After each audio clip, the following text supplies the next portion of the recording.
I am about to talk about something that's like really dear to my heart through this movie, and if I were to describe this movie in one word, it would be comfort. This is my comfort movie, and every aspect of the movie making that went into this film, like the characters, the plot, the soundtrack, everything feels very soft and comfortable, like laying on a cotton cloud. Which is fitting because this is a simple story of how a young boy and an old man find a common ground through something that's literally a bread and butter of Mongolian economy, pastoral agriculture. What does the best herder of a commune, someone who is well over 70 years old, a shrewd old man, and a high school prospect with a special interest in botany, born and raised in the capital city, have in common? Not so much, to be honest. But since our main character, Bolt, is attending a program where a fresh young minds go to countryside and work as an extra manpower to the commune, wherever he ends up, he needs to find his way with the people he's staying with. And before I continue, I should explain what commune means. So after the revolution of 1921, Mongolia became a republic that was closely aligned to the USSR, and we too destroyed our monarchy system and the concept of private property. This means people quote-unquote gave their private property, which is their livestock, to the state, and the state in turn created a commune. So this would be a unit of management where livestock and its byproducts are created and looked after, and then the products would be dispersed back to the people, and some would be exported out, some would be used and turned into like a product, like maybe candy or shoes made out of cowhide and things like that. So this meant the country needed to balance both the rapid modernization of cities and settled towns and the need for nomadism and the mobility that a herding lifestyle innately requires. So the young city folks would be assigned to these communes from the city for an extended period of time to help and learn the traditional way of living, and then to basically just be an extra manpower. So some people would end up in a milk unit, some people would end up in a crop field, some people in like horse brigade, but unless you have a guy who knows a guy who knows a guy, you don't really have a say in where you end up. And that's the program that our main character is a part of. So when dropping off at his au pair's home, a small standalone ger or yurt that is stripped down to its most practical essence, Bolt is careful not to move anything from its place in the home after a lady leading the group welcomes herself and the others. She treats the kids with a freshly fermented yogurt and tells them about Shirning, the best herder of the commune and the person who Bolt is staying with. And as they have more families to visit and more kids to drop off, they ride on and Bolt stays alone with the first task of waiting for Shirning.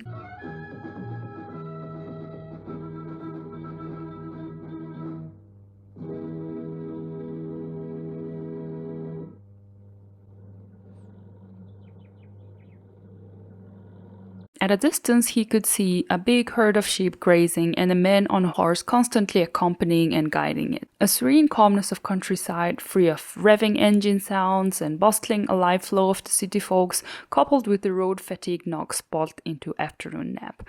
Even a sizzling drops of a hot milk tea on a hot stovetop and a man stepping into the gear do not manage to wake him up from his sleep. To not wake the boy up, he tiptoes around and prepares a hefty lunch in silence.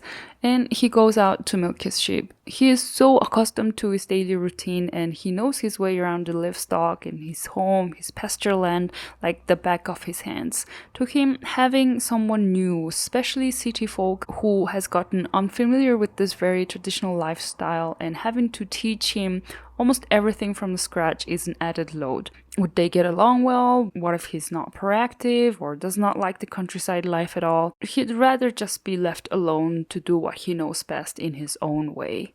And just when he gets inside, Bolt barely managed to wake up. Bit of an awkward moment to leave a lasting impression, I guess.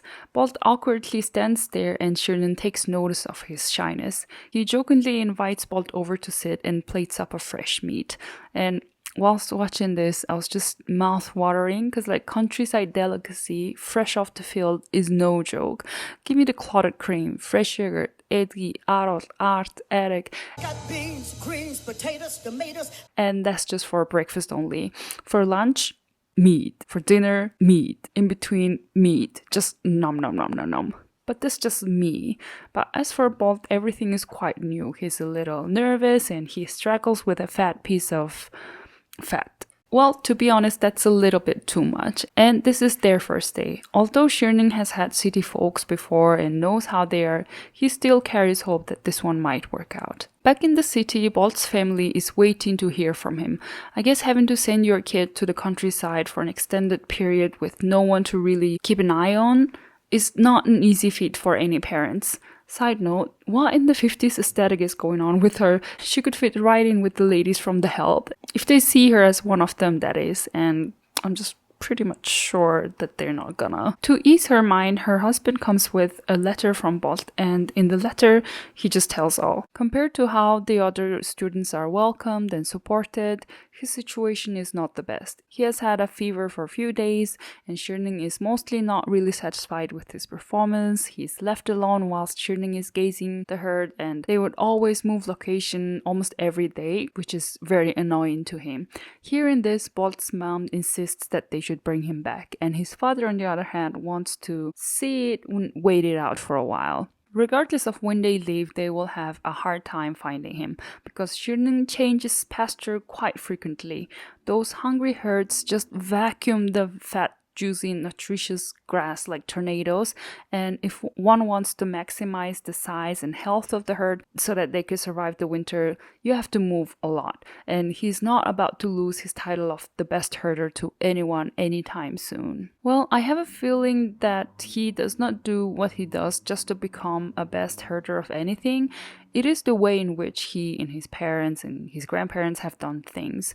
In fact, whoever came before him, whoever called themselves a herder, just knew how to do it. It's an inherited knowledge. It's a discipline that's passed down from generation to generation through a way of living it. Because there's no textbook, no classroom, no teacher, yet it's left deeply etched in the collective memory of nomadic people. However, a wave of undeniable comfort and development and flashy, colorful fun of the modern world, this very way of doing things is considered old and boring and tedious. That is what Schirning laments about and yet accepts. And as a person who is at the tail end of very long lineage of people who live this lifestyle, it's his honorable duty to keep it alive however long he can. So Bolt's parents decides to take on the road and just rolls in their Moskvich 412. They're just riding on the dirt road of the countryside willy-nilly. I'm just like, hey, easy. I can't imagine traversing the countryside dirt road with a sedan. And adding on top of that, Schirning and Bolt would play hide and seek with them. They would get to the exact location but would be too late. They would have taken off to the next station, to the next juicy, nutritious, untouched pasture to graze. Whilst riding, Bolt's parents come across horse herding unit and watch them train their horses for daily riding. So I say this.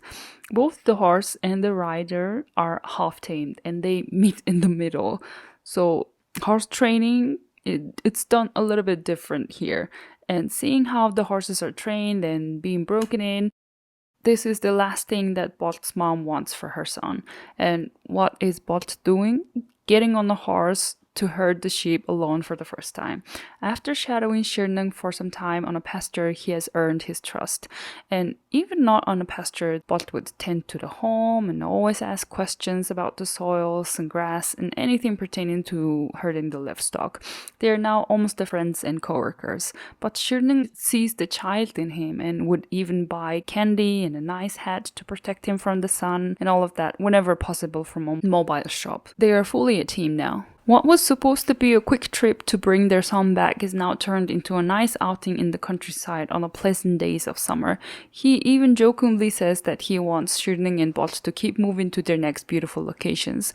Contrary to him, Bolt's mom is always kind of on edge, half enjoying and half worrying. So Bolt shares his special interest in botany with Schirning. He would name a certain type of weed, list its benefits and properties, which is not a new news to Schirning. but he would listen and let him share and even ask questions digging deep into the subject, which would reveal that Bolt knew something that Shunning was not even aware about. Whilst moving yet again, Bolt and Shunning come across people building a winter pen, which is great because it can be used by the herders and having a well-built one would be utmost helpful. But due to a lack of very practical knowledge, they are building it in almost an open field. And in the extreme winter, staying in a field without any sort of shed would be a bad idea. Because Mongolia is in the Siberian high, which to crudely say is a collection of cold and dry air, and because it's located north of us, to help ease the pain of surviving the flood of cold air rushing down, we put up our winter pen in the gaps of the mountain and mostly on the south side. But these youngins are building it in a place that is not most optimal or practical, but say they are working under the guidance of the commune management. And after some back and forth, Shunning leaves, but the youngins would tease and talk behind him. Whilst following the herd in the vast prairie, Bolt and Shunning would have a sunny days, pleasant weathers, and sometimes a rainy nights. And during a heavy rain, not losing a sight of the herd is important task, which means they are not sleeping soundly tonight. No wonder why youth don't want to be a herder anymore. The heavy rain of the night causes a big issue to the parents as the car designed for a city tarmac is stuck in a thick, juicy mud. And the poor guy just struggles alone. Like, come on, girl, stand up. Bolt's first mishap. He loses some sheep whilst on duty. Shunning scolds him lightly, pointing out his habit of picking random grass or playing with his guitar, and he tells him to watch over the rest while he looks for the others. Oh, bless his heart. We all know how one little mistake at our work can spiral our self-worth downwards like a flushing a toilet water, but for him, it's not a typo in an email, but a 30 sheeps being lost. And the accumulated feeling of missing home and feeling like a failure adds up on one another, and he sheds tears, reminiscing about how he left the city with pride. So, back to the parents. Luckily, a knight without a lick of shining armor, because he's top naked, and on a male cattle comes to their rescue. And this is the warning I gave earlier about animal treatment. I mean, they have to get out of the mud a bit, but poor things, I feel so bad for them. So this fine man turns out to be the classmate of Bolt, and since their car has an empty tank, they decide to go to his home. Girl, back off. He's mine. You are mine. You are mine. So after getting some refreshment and petrol, they get a lead and they finally manage to arrive at Shunning's home before he moves. The mom persists to take Bolt back home because he's basically being a house elf and an assistant herder for free. And so an intense debate between Bolt's mom and Shunning ensues. Shunning says that the country is running off the back of the livestock. It gives food, milk, hides, and milk products, and it's the traditional way of living that is deeply tied to the development of the country. Having people like Bolt, someone who's talented and young, learning to tend to this very thing is a good thing, as the youth is what keeps things alive. However, Bolt's mom insists on taking him back. Shunning respects their decision and then decides to bid adieu to Bolt by preparing a fresh mutton. Hearing this, Bolt cries, which makes Shunning cry, which makes me cry. Although they are rushing to get their son back, they decide to stay for a few more days to participate in a commune open day, which is a bit of a get-together and a retreat kind of day, celebrating the pleasant summer and to throw a last party before everyone gets busy once again preparing for the harsh winter. On this day, Bolt decides to sing his heart out. Hey, handsome. And this works like a charm on his mom, and they decide to let him stay. So another plus in him staying with Shunning is the fact that he is the grandfather of Bolt's high school crush.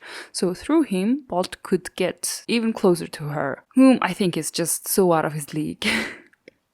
I don't want to be mean, but you're gonna get your heart broken soon. But for the time being, he's staying in countryside with his mentor, studying and learning more about what he's so passionate about. He's happy.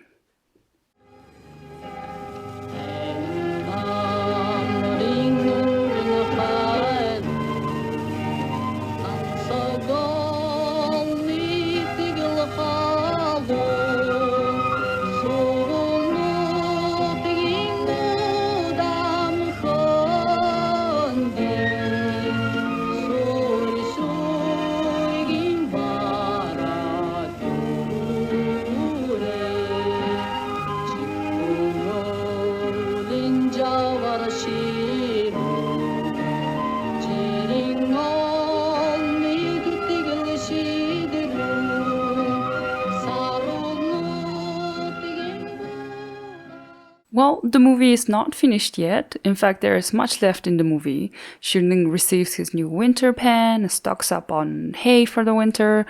Some of Bolt's classmates decides to stay in the countryside for good. Bolt's crush comes back from the city to stay with her grandparents. So all is good. I speed ran the ending because there was something else I wanted to talk about. Something that weighs heavy in my heart is how the most percentage of country's income comes from the two almost mutually exclusive sectors at a face value, mining and agriculture. Currently, they both respectively contribute a major percentage of the country's money flow, but in my humble and old-fashioned opinion, I'm usually more inclined to stand with the side of protecting the agriculture and traditional livestock, and through that, the land and nature. As a tour guide, I take tourists to Mongolian Gobi, to the South Gobi province, which is a province that has the trifecta of Mongolian economic pillars: mining, pastoral agriculture, and tourism. And of course, South Gobi province shows the best of the local area, beautiful environment, local lifestyle to the tourists. But as a citizen of the country, I know there are untranslated realities for the herders. South Gobi province has major deposits of copper and coal, and the powerful mining international companies operate there. But the herders who are carrying the very traditional lifestyle that we like to market to the tourist are the ones silently bearing the direct consequences of underregulated mining. Dried up wells and dust and sound pollution due to drilling and environmental side effects that cut the nutritious pastoral zone in half are just a very visible and silent wars that the herders, people who aren't legally savvy, are fighting alone.